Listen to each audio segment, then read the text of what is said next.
Dry weather and a drop in condition ratings continue to fuel grains midweek, with July soybeans topping $15. Michelle Rook is back with more on how long this weather rally could last in Markets Now.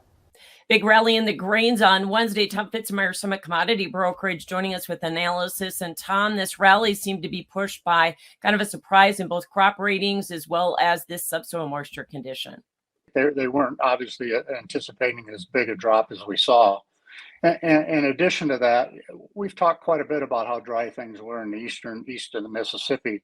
But a lot of the big drops in that report that came out Tuesday afternoon showed a drop in the central to western corn belt. So I think that caught people off guard a little bit too, because they'd kind of been assuming that area was okay.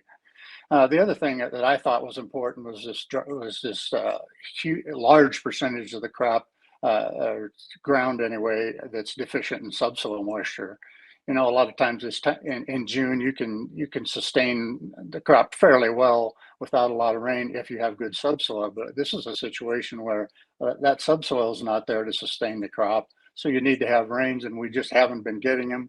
And we don't have a lot of them in the forecast. So it's starting to get to the point where people are starting to talk about, well, certainly that 182 bushel per acre yield on corn is sort of out the window. Now is it 177? Is it 174? Just, you know, what kind of damage is going to be done to the crop here?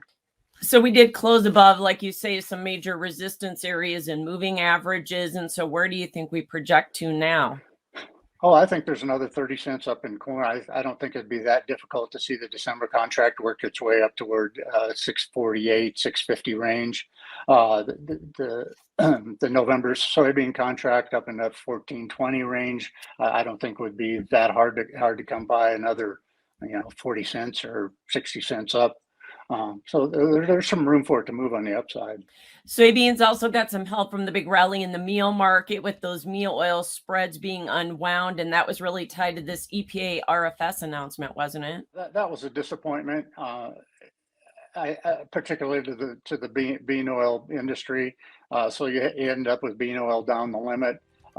That sent the spreads crazy, so a lot of buying meal, selling oil as people try to correct that spread. Gave meal a really nice pop. Thanks for joining us, Tomm Pfitzenmaier with Summit Commodity Brokerage. That's Markets Now.